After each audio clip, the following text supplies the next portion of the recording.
आज हम CCA rule की मैराथन करने वाले हैं।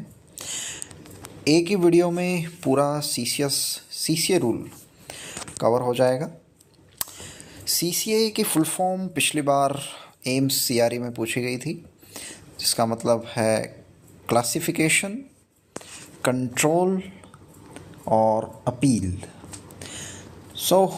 इसी क्वेश्चन के साथ हम CCA रूल को शुरू करेंगे। और ये रूल है जिससे लोग काफ़ी डरते हैं, क्योंकि पेनल्टी इसमें लगाई जाती है। माइनर, मेजर, बहुत अलग अलग टाइप की इसमें पेनल्टीज़ होती हैं। तो हमें पेनल्टीज से डरना नहीं है, उन्हें हमें समझने का प्रयास करना है, राइट। और क्या क्या पेनल्टीज़ होती हैं उसके बारे में हम स्टडी करेंगे। हम शुरू करते हैं। आप यहाँ पे देख सकते हैं कि इसे कहा जाता है CCS classification, control and finally appeal. CCA rule 1965, right.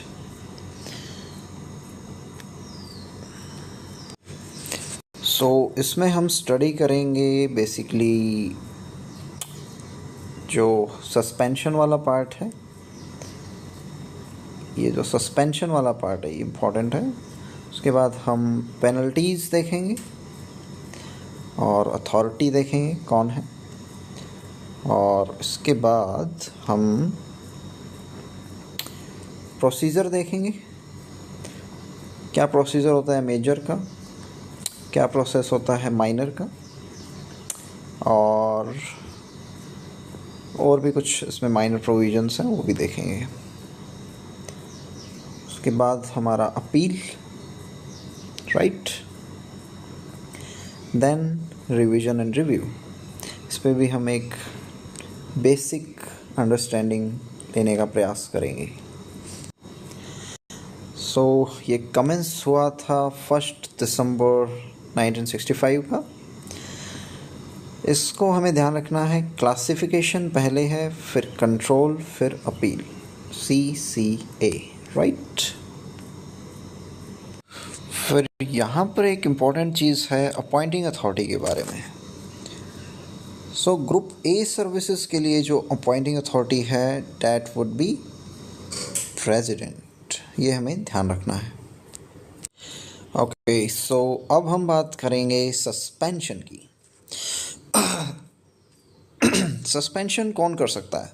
Appointing authority, disciplinary authority, या एनी अथॉरिटी जिसे प्रेसिडेंट ने एम्पावर किया है वो सस्पेंड कर सकती है, राइट। किस केस में करेगी? अगर उसके अगेंस्ट कोई डिसिप्लिनरी प्रोसीडिंग कंटेम्पलेटेड है या पेंडिंग है, या वो एंगेज कर रहा है एनी एक्टिविटी जो प्री जुडिशियल है स्टेट की सिक्योरिटी और इंटरेस्ट के, राइट। या फिर उसके अगेंस्ट कोई केस पेंडिंग है, क्रिमिनल ऑफेंस होना चाहिए, राइट।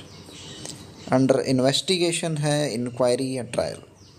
यानी एक तो हो गया डिसिप्लिनरी प्रोसीडिंग जो ऑफिस लेवल पे होती है, और एक कोई केस हो क्रिमिनल ऑफेंस से रिलेटेड, राइट।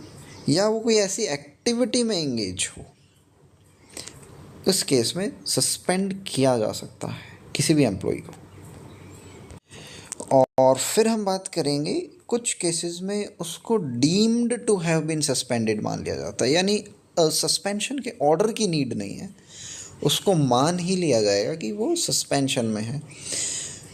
उसके लिए पहली कंडीशन है वो डिटेंशन में हो, अगर उसको डिटेन कर लिया गया हो, लेकिन वो पीरियड जो है वो 48 आवर्स यानी 2 दिन से ज़्यादा का होना चाहिए। 48 आवर्स इतने पीरियड के लिए डिटेन किया गया है तो उससे सस्पेंडेड ऑटोमेटिकली मान लिया जाएगा। फिर उसके बाद है अगर उसको कन्विक्शन कर दिया गया है तो उसकी जो डेट ऑफ कन्विक्शन है वहाँ से उसको सस्पेंडेड माना जाएगा। कन्विक्शन यानी कोई ऑफेंस किया है और उसके लिए उसको इम्प्रिजनमेंट या कोई भी सेंटेंस सुना दिया गया है, उसे कहते हैं कन्विक्शन, यानी फाइनली प्रूफ हो गया है। तो उसकी जो इम्प्रिजनमेंट है वो 48 आवर्स से ज़्यादा होनी चाहिए। ये जो 48 आवर्स है ये बहुत इम्पोर्टेंट है। उसके बाद एक बहुत इम्पोर्टेंट चीज़ आती है कि सस्पेंशन जो है वो कब तक जारी रहेगा। तो उसके लिए ये आपको ध्यान रखना है 90 डेज़, राइट। 90 डेज़ के बाद एक रिव्यू कमेटी बनेगी, राइट। सो उसमें रिव्यू किया जाएगा कि कंटिन्यू रखना है या नहीं। ओके, सो 90 डेज़ बहुत ही इम्पोर्टेंट है। सस्पेंशन के लिए 90 डेज़ का हमें ये नंबर याद रखना है। अब हम आ गए हैं बहुत ही इम्पोर्टेंट पॉइंट पे, जिसमें हम देखेंगे कि पेनल्टीज़ कौन कौन सी हैं। उसमें हम देखेंगे माइनर पेनल्टीज। सबसे पहले माइनर पेनल्टीज़ में सबसे पहला है सेंश्योर, यानी सिंपल भाषा में कहें तो डांटना, लेकिन ये रिटन में वार्निंग की तरह का होता है। सो इसे हम कहेंगे सेंश्योर। फिर उसकी प्रमोशन विद होल्ड कर लेना फॉर द टाइम बीइंग। उसने अगर कोई गवर्नमेंट को नुकसान किया है उसकी रिकवरी कर लेना उसकी पे से, राइट। और उसके बाद हमारा होगा reduction to lower stage in the time scale of pay by 1 stage, right. So पहले हम समझते हैं लोअर स्टेज क्या होता है। हमने पे मैट्रिक्स देखी है, राइट। उसमें मान लो लेवल 7 की हम बात करते हैं, एल। सो बेसिकली पे मैट्रिक्स कैसे होती है, कुछ ऐसे बॉक्सेस होते हैं, राइट। मान लेते हैं ये एक मिनट,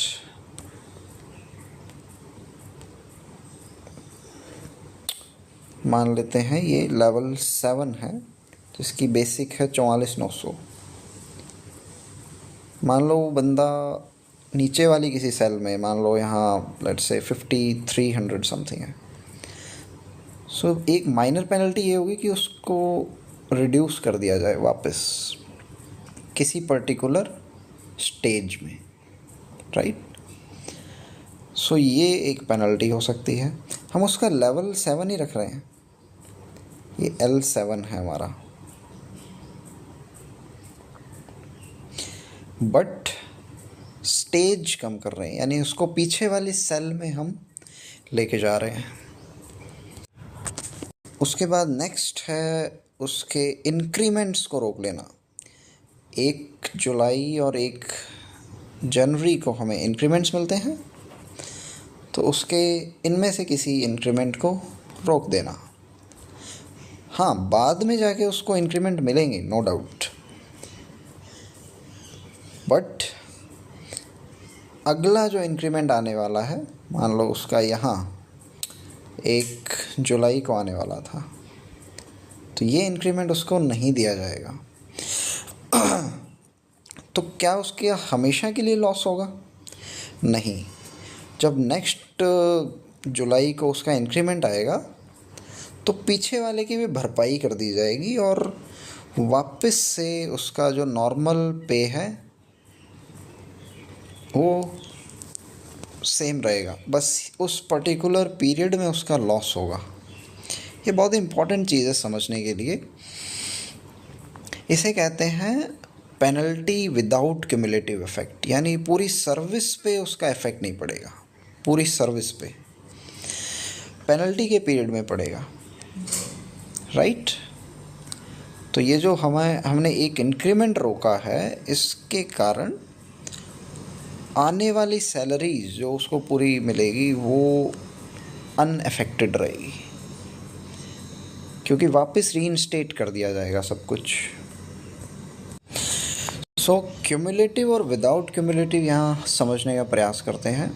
मान लो किसी बंदे को मान लेते हैं कोई पर्सन है, लेट्स से एमटीएस की पोस्ट पे, और वो है मान लेते हैं इस सेल में, सेल 8 में। तो हमने बात की थी कि उसको रिड्यूस कर दिया जाएगा टू लोअर स्टेज। तो ये हमारी स्टेजेस हैं, 1 दिस वन, ये स्टेज 2 3, ये स्टेज है,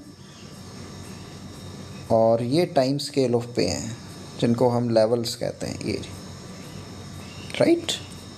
सो मान लेते हैं किसी को पेनल्टी लगती है, वो अभी है इसमें स्टेज 8 में, 22,100 उसका बेसिक है, उसको पेनल्टी लगती है।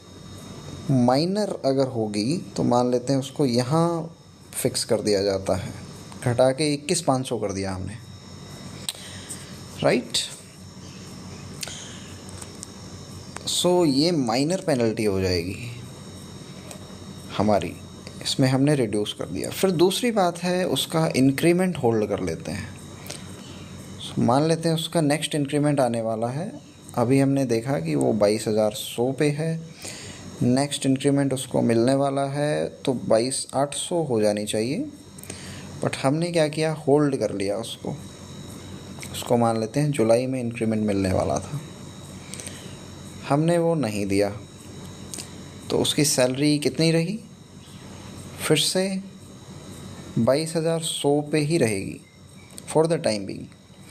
बट जब नेक्स्ट जुलाई तक तो उसको 22,100 ही दिया जाएगा, यानी कोई बेनिफिट इंक्रीमेंट का नहीं मिलेगा।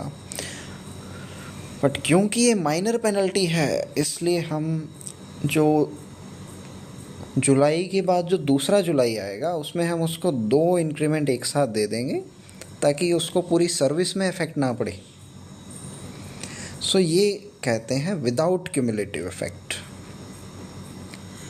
मान लो हम उसको 2 इंक्रीमेंट एक साथ ना देते, तो आप देख रहे हैं पूरी सर्विस में उसको इफेक्ट पड़ेगा। इसे कहते हैं विद क्यूमुलेटिव इफेक्ट, यानी इससे फिर हम बोलेंगे मेजर पेनल्टी, जो उसको पूरी सर्विस में इफेक्ट करेगी, right. I hope you understood. उसके बाद हम देखेंगे मेजर पेनल्टी। मेजर पेनल्टी में चीज़ें सारी सेम ही हैं, जैसे यहाँ भी हम उसको रिड्यूस करेंगे लोअर स्टेज में, बट हम ये स्पेसिफाई करेंगे कि उस पीरियड के दौरान उसे इंक्रीमेंट मिलेगा या नहीं, या वो पीरियड जब ख़त्म हो जाएगा तो आने वाली इंक्रीमेंट्स पे उसका इफ़ेक्ट पड़ेगा या नहीं, राइट। ये चीज़ ध्यान रखनी है। इसी तरह से अगर हम उसको लोअर टाइम स्केल ऑफ पे में अगर रिड्यूस कर दिया जाए, मान लो लेवल 7 था उसको 6 कर दिया, तो ये हो जाएगी मेजर पेनल्टी। उसके बाद जो नेक्स्ट मेजर पेनल्टी है वो है कंपल्सरी रिटायरमेंट, यानी उसको फोर्स्ड तरीके से रिटायरमेंट की जाएगी। वो बहुत ही सीरियस ऑफेंसेस के केसेस में किया जाता है। उसके बाद जो नेक्स्ट है हमारा वो है रिमूवल और डिसमिसल। रिमूवल और डिसमिसल में हमें फ़र्क देखना इम्पोर्टेंट है। रिमूवल में वो बंदा अगर हटा दिया जाता है सर्विस से, तो वो फिर से गवर्नमेंट सर्विस में आ सकता है। डिसमिस का मतलब है हमेशा के लिए डिसमिस, वो कभी भी गवर्नमेंट सर्विस में नहीं आ पाएगा। सो ये जो डिसमिशन और रिमूवल है, ये किन केसेस में होता है? मोस्टली जहाँ पे डिसप्रोपोर्शनेट एसेट का केस हो, यानी कि कुछ करप्शन जैसा कुछ मैटर आप समझ सकते हैं, तो ऐसे मैटर्स में डिसमिसल और रिमूवल नाम की पेनल्टीज़ लगाई जानी चाहिए। Because we should have a policy of zero tolerance towards corruption, right. अब बात आती है कि कौन अथॉरिटी है डिसिप्लिनरी प्रोसीडिंग्स को स्टार्ट करने के लिए, तो प्रेसिडेंट तो ऑल एम्पावर्ड है, he can do anything, can direct anyone, right. फिर हम बात करते हैं जो डिसिप्लिनरी अथॉरिटी है वो इंस्टीट्यूट कर सकती है किसी भी डिसिप्लिनरी प्रोसीडिंग को, राइट। Disciplinary authority. सो अब हम देखेंगे प्रोसीजर क्या है, कैसे पेनल्टी लगाई जाएगी, ये बहुत इम्पोर्टेंट पार्ट है। सो सबसे पहले गवर्नमेंट सर्वेंट को हम इन्फॉर्म करेंगे कि भाई क्या एक्शन आपके खिलाफ लिया जा रहा है, क्या आपने मिसकंडक्ट किया है, क्या मिसबिहेव किया है, और उससे हम लेंगे रिप्रेजेंटेशन, राइट। और रिप्रेजेंटेशन आने के बाद हम करेंगे इंक्वायरी, राइट। यहाँ पे एक ख़ास बात है कि माइनर पेनल्टी के केस में डिसिप्लिनरी अथॉरिटी डिसाइड करेगी कि क्या इंक्वायरी नेसेसरी है या इंक्वायरी नहीं करनी। यानी माइनर पेनल्टी लगाने के लिए इंक्वायरी जो है वो ज़रूरी नहीं है, एक बेसिक प्रिलिमिनरी इंक्वायरी की जा सकती है और उसके बाद सीधा माइनर पेनल्टी जो रूल 14 में मेंशन है वो लगाई जा सकती है बिना इंक्वायरी। लेकिन मेजर पेनल्टी के केस में प्रॉपर इंक्वायरी होती है, जैसे कोर्ट प्रोसीडिंग चलती है उसकी तरह मेजर पेनल्टी की प्रोसीडिंग्स चलती हैं, राइट। माइनर में ऐसा जरूरी नहीं है, माइनर में disciplinary authority will decide, right. और अगर ज़रूरी है तो कमीशन यानी यूपीएससी को भी कंसल्ट किया जा सकता है। उसके बाद उनकी कंसल्टेशन के बाद फाइनली फाइंडिंग्स रिकॉर्ड की जाती है। फाइंडिंग्स बहुत इम्पोर्टेंट है, ये फाइनल प्रोसेस है कि क्या वाकई में जो चार्जेस लगाए गए हैं वो वैलिड है या नहीं। और जब फाइंडिंग्स फाइनली आ जाती हैं उसके बाद फाइनल ऑर्डर्स जारी कर दिए जाते हैं और उनको कम्युनिकेट कर दिया जाता है टू द एम्प्लॉय। अब हम देखते हैं procedure for imposing major penalties. So major के लिए यहाँ पे साफ साफ लिखा हुआ है कि इंक्वायरी जो है वो होल्ड करनी ही करनी, except after an inquiry held. कोई भी मेजर पेनल्टी इम्पोज नहीं की जा सकती, यानी इंक्वायरी इज़ मैंडेटरी। सो कौन कौन सी पेनल्टीज़ थी एक बार रिवाइज कर सकते हैं। उसमें हमने देखा था सबसे नीचे थे डिसमिसल, रिमूवल जो कि करप्शन में दिए जाते हैं मोस्टली, और हमने देखा था उसका लेवल रिड्यूस कर दिया जाए, यानी टाइम स्केल ऑफ पे को रिड्यूस कर दिया जाए, यानी लेवल 7 से 6 कर दिया लेट से। और इसके अलावा हमने देखा कि क्यूमुलेटिव इफ़ेक्ट के साथ उसके इंक्रीमेंट्स को होल्ड कर दिया जाए, उसकी जो स्टेज है लेवल में उसको घटा दिया जाए, यानी सेल जो है उसको पीछे वाली सेल में कर दिया जाए विद क्यूमुलेटिव इफ़ेक्ट। ये वर्ड हमें ध्यान रखना है, क्यूमुलेटिव इफ़ेक्ट यानी पूरी सर्विस को इफ़ेक्ट करेगा। ये हो गया मेजर पेनल्टीज़। सो जैसे ही कोई कंप्लेन आती है तो डिसिप्लिनरी अथॉरिटी डिसाइड करती है कि वो खुद से इंक्वायर करेगी या किसी और अथॉरिटी से वो इंक्वायर कराएगी। इसमें मोस्टली रिटायर्ड गवर्नमेंट सर्वेंट्स को बुलाया जाता है जो इंडिपेंडेंटली इंक्वायर करते हैं, राइट। और अगर सेक्सुअल हरेसमेंट का केस है तो उसके लिए एक कंप्लेंट कमेटी होती है सेक्सुअल हरेसमेंट से रिलेटेड, कमेटीज़ जो बनी होती है वो इंक्वायर करती हैं।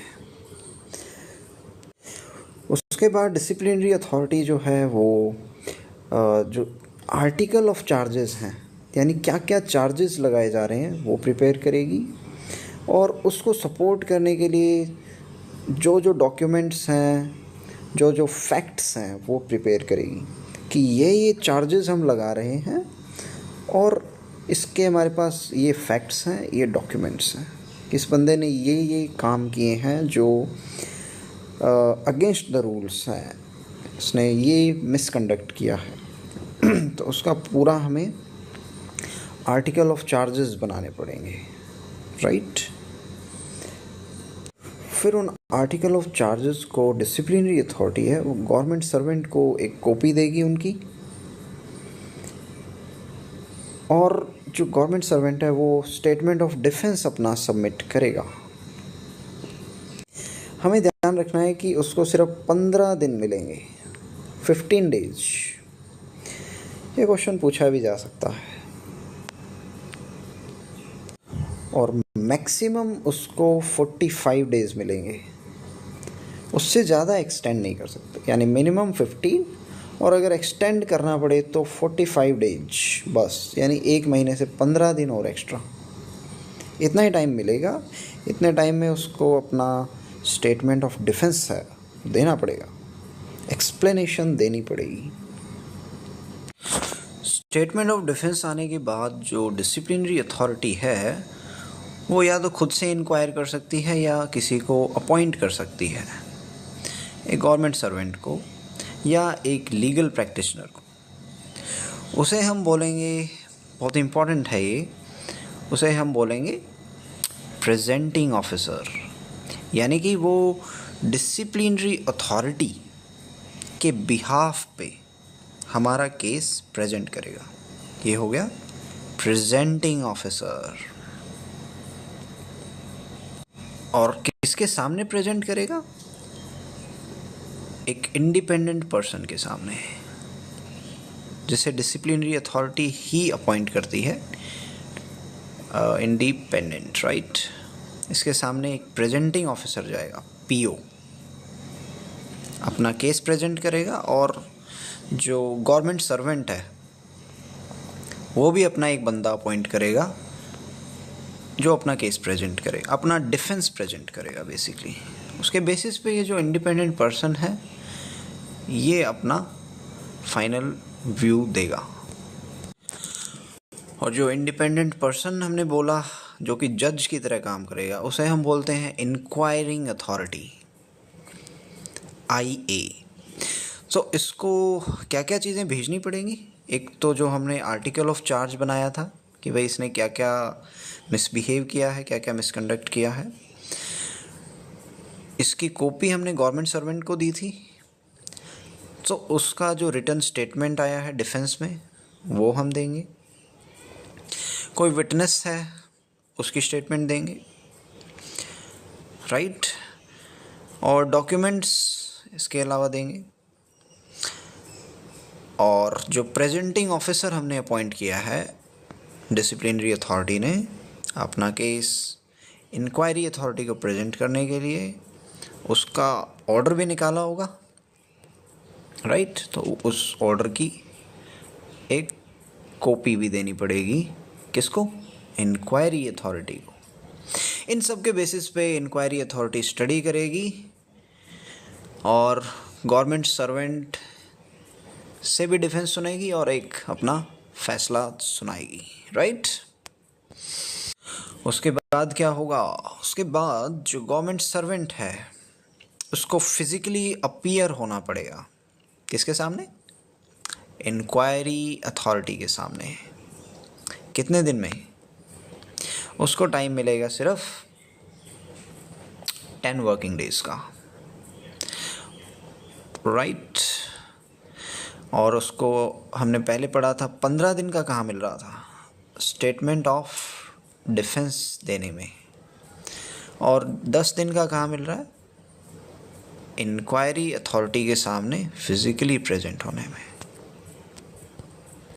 सो जो गवर्नमेंट सर्वेंट है उसके बिहाफ पे वो किसी भी गवर्नमेंट सर्वेंट को, किसी दूसरे गवर्नमेंट सर्वेंट को चुन सकता है या किसी लीगल प्रैक्टिशनर को चुन सकता है अपना केस प्रेजेंट करने के लिए, राइट। सो इन शॉर्ट अगर मैं आपको बताऊं तो हमारे यहाँ बैठा है इंक्वायरी ऑफिसर या इंक्वायरी अथॉरिटी, आइए। यहाँ पे एक प्रेजेंटिंग ऑफिसर है, गवर्नमेंट यानी डिसिप्लिनरी अथॉरिटी को रिप्रेजेंट कर रहा है, और यहाँ है गवर्नमेंट सर्वेंट या उसका लीगल प्रैक्टिशनर। सो ये अपने विटनेसेस वगैरह प्रेजेंट करते हैं आईओ को, राइट, और विटनेसेस प्रेजेंट करते हैं, डॉक्यूमेंट्स एविडेंस के रूप में प्रस्तुत करते हैं, और इस तरह से कोर्ट केस की तरह ये चीज़ चलती है। और फाइनली जो आईओ है वो अपना डिसीजन लेता है। उसके बाद पूरी इंक्वायरी ख़त्म होने के बाद जो इंक्वायरी अथॉरिटी है वो डिसिप्लिनरी अथॉरिटी को पूरा रिकॉर्ड जो है इंक्वायरी का, कि क्या क्या इंक्वायरी चली है, क्या विटनेसेस आए, क्या डॉक्यूमेंट्स प्रेजेंट किए गए, सारा रिकॉर्ड जो है वो डिसिप्लिनरी अथॉरिटी को सबमिट कर देती है। और डिसिप्लिनरी अथॉरिटी फिर फाइनल पेनल्टी इम्पोज करती है, राइट, एज इट में डीम फिट, जो उसको ठीक लगे वो पेनल्टी इम्पोज कर देती है। एक चीज़ यहाँ पे ध्यान रखने वाली है कि जो इंक्वायरी अथॉरिटी है उसको अपनी इंक्वायरी कंक्लूड कितने टाइम में करनी है। So the period is 6 months, right. 6 months कहाँ से कैलकुलेट होगा, वो जो जब से इसको अपॉइंट किया गया है इंक्वायरी अथॉरिटी के अपॉइंटमेंट से लेकर के 6 months तक अपनी जो इंक्वायरी है वो कंप्लीट हो जानी चाहिए, और वो जो फाइनल रिपोर्ट है वो डिसिप्लिनरी अथॉरिटी के पास पहुंच जानी चाहिए, ताकि डिसिप्लिनरी अथॉरिटी फिर पेनल्टी लगा सके। और फाइनली जो है डिसिप्लिनरी अथॉरिटी क्लॉज 5 to 9 में से कोई भी पेनल्टी का ऑर्डर जारी कर सकती है, और गवर्नमेंट सर्वेंट को कोई भी अपॉर्चुनिटी नहीं दी जाएगी, राइट। ये हमें ध्यान रखना है। तो इसी के साथ हमारी जो प्रोसीजर है मेजर पेनल्टी और माइनर पेनल्टी का कंप्लीट होता है।